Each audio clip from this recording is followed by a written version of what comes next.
Oh yeah, I've been waiting for this one. The only reason I didn't do it before is because Injustice 2 came out at the same time. But now we're here.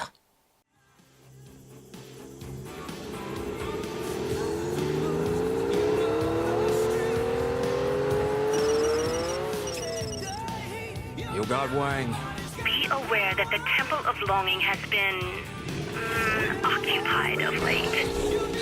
You want me to pick up extra balloons too? I know how Yakuza get if everyone doesn't get a balloon. Good day, Mr. Wang. Come on!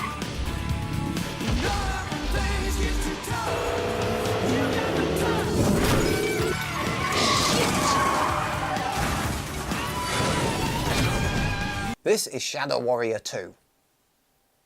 I don't care if you enjoy it or not, I'm gonna.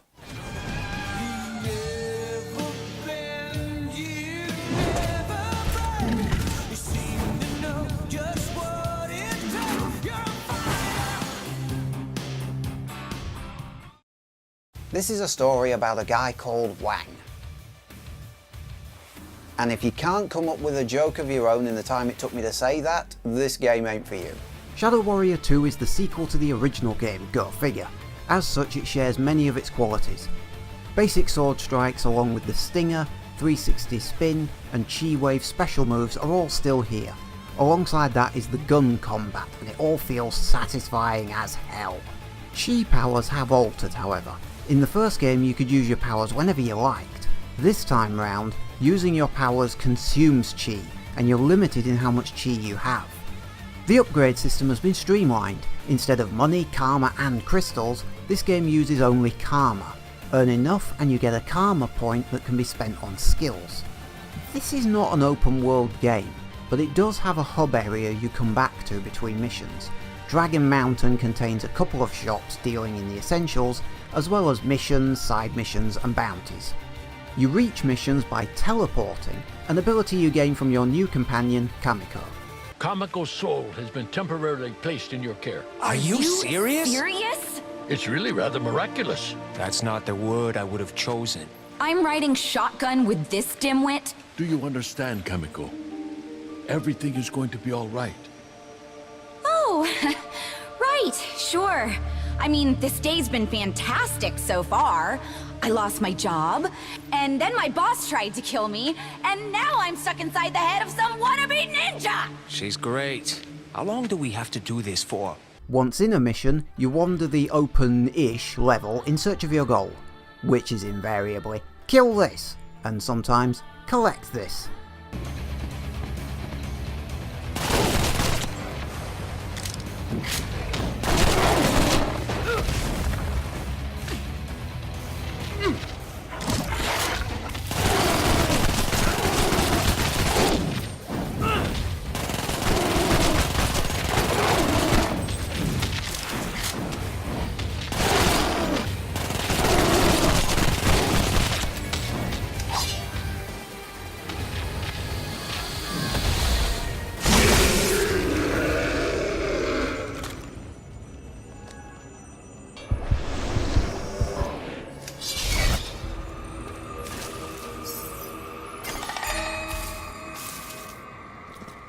The humour is just as it was before.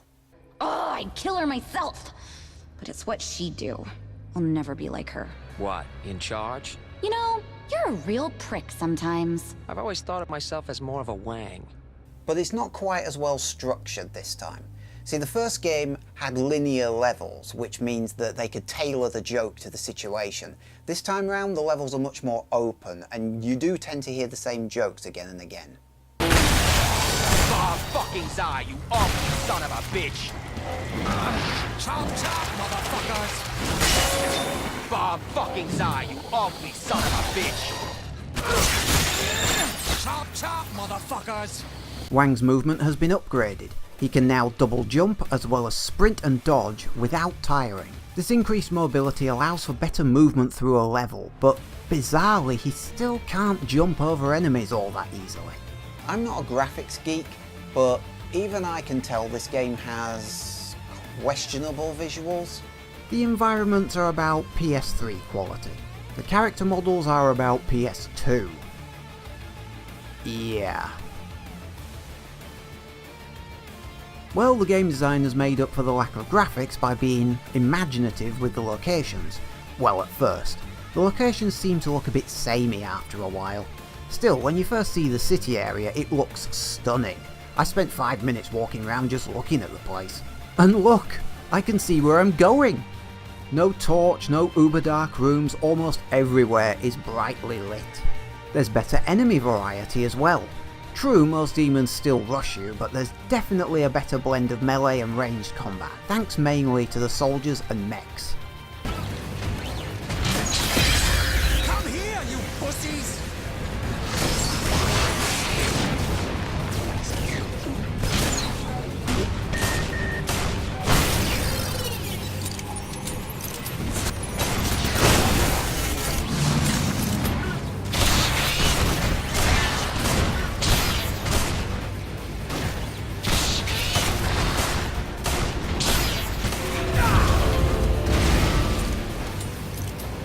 And at this point the game introduces something different into the mix. RNG loot. At first I wasn't sure what to make of this. The first game has one of every weapon, you can upgrade them, and I found myself using them all. But this... By the end of the game I had 24 melee weapons and 37 ranged weapons. That's 61 weapons in total, and I didn't even get them all.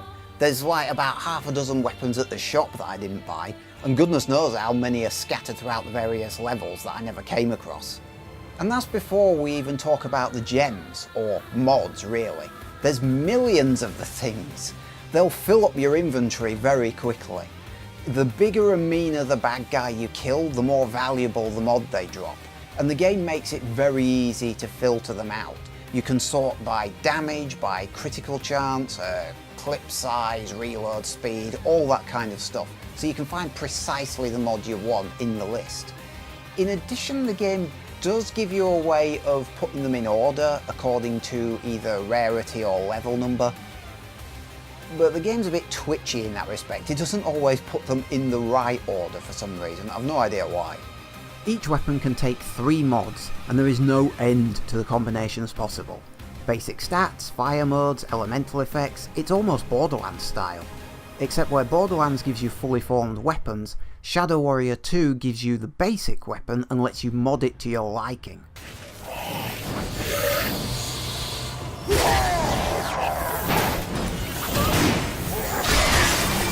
Chop chop, motherfuckers!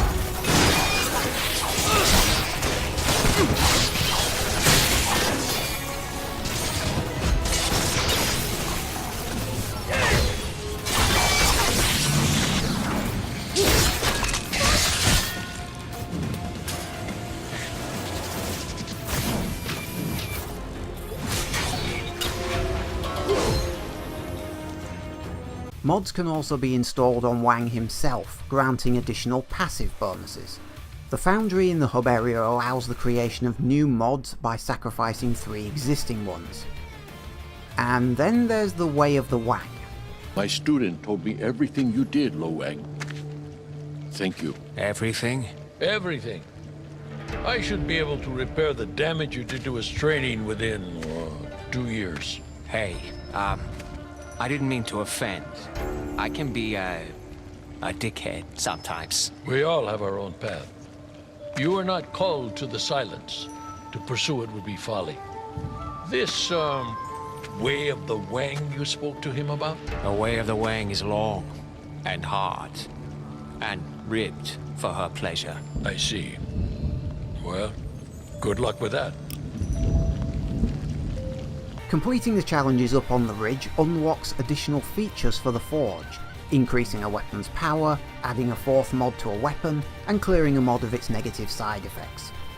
But don't worry, we know that you don't like your games too awesome, ladies and gentlemen. It's time for the Glitch Awards.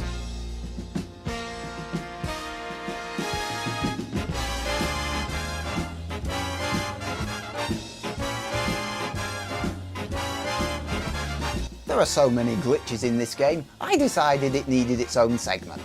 Here we go. In third place, money is an illusion. All of a sudden, Wang decides that, he doesn't really need money, and he stops picking it up off of the ground automatically for you.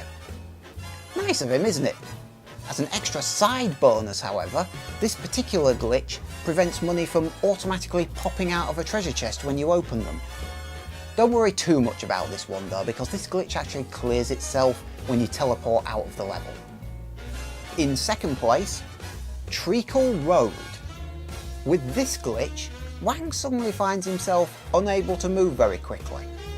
When he's in contact with the ground, he can double jump into the air and he can air dash perfectly normally, but as soon as he comes back down to the ground, he's going nowhere fast.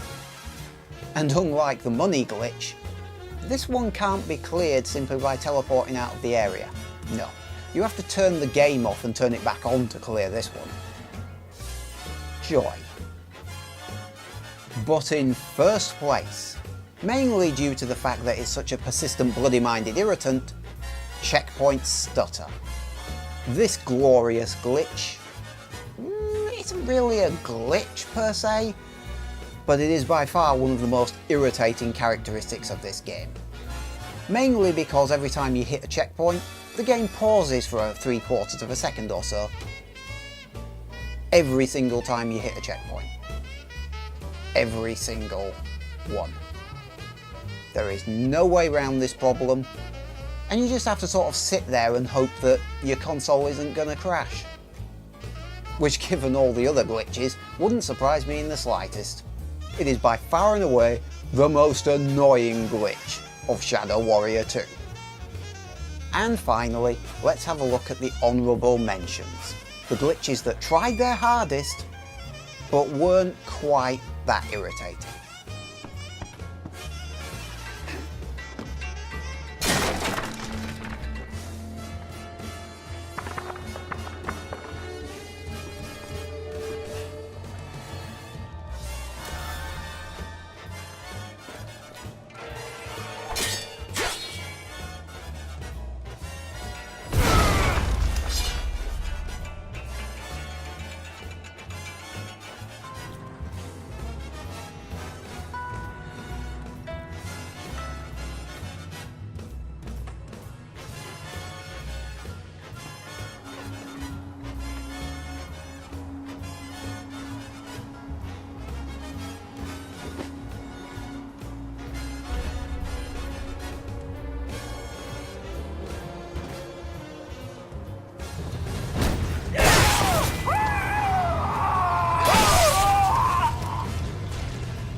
Also, I suffered a hard crash of the game. About 2/3 of the way in. The only reason I didn't include it in that segment is because I didn't record it. So yeah, that was nice. On a brighter note, fortune cookies.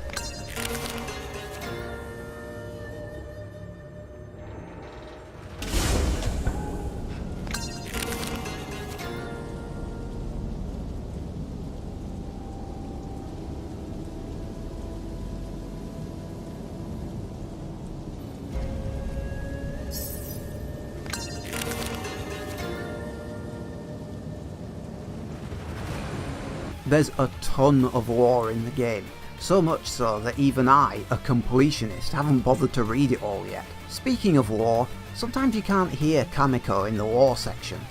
She does voice recordings, but half the time you can't hear her. The map is excellent, showing everything around you at all times. So even if an enemy dances just to the left or right, just out of your field of view, the map acts as your other senses, and you don't lose track of them. You're not the ugliest thing I've killed today.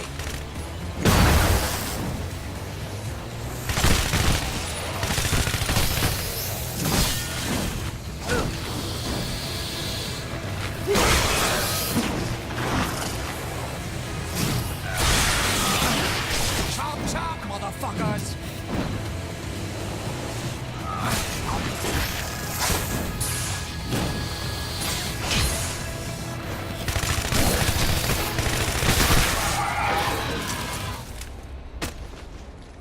This game also features multiplayer for the campaign, another thing it shares with Borderlands.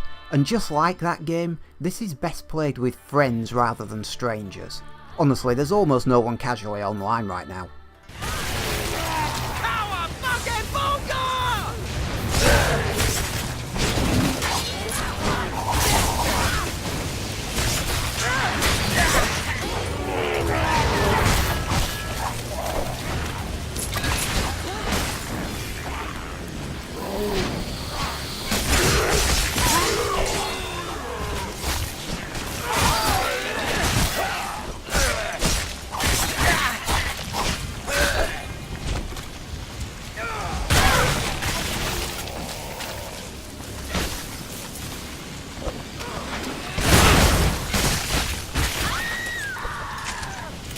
So this game took me about 26.5 hours to get through from start to finish. That's including the main storyline, the side missions, all but 3 of the bounties I think, and all 7 Way of the Wang challenges. Once you've beaten the entire game, the game allows you to restart a brand new game on any difficulty setting with all of the stuff that you've acquired on your first playthrough. The combat here feels tight. In a weird kind of indescribable way, it feels tighter than in the first game. The special moves feel easier to pull off. I actually thought that the chi moves, now that you have consumable chi and you can't just fire off the moves whenever you want free of charge, I thought that would be a barrier in this game. It wasn't, because there's so many ways to replenish your chi. The sheer number of weapons, the customization options, the open feel to the game, the sense of humour. I love so much about this game. Shadow Warrior 2 gets a 7 out of 10. It's a good game. I'd have given it more than that, but glitches. I do love the time I've spent with this game, and I wouldn't mind having another go on it at some point in the future. But yeah, glitches all over the place. If you can put up with those, if you don't mind, it's pretty easy to shut the game down and fire it back up because the PlayStation 4 is so easy to do that with. So it doesn't take an age to get back into this game. It's quick to start up. So that's Shadow Warrior 2. 7 out of 10, good game. Awesome mechanics, pity about the glitches. Next game on the slate is going to be Valkyrie Revolution, and that is coming out on the 30th of June. I haven't played the original game, Valkyrie Chronicles I believe it's called. Apparently this game is nothing to do with the original. Well, you don't need to have played the original to play this one, which is a good thing because I haven't. So that's going to be the next major review. I will probably put out a video in the meantime between there because I like to put out a video once a week, and I will probably see you then.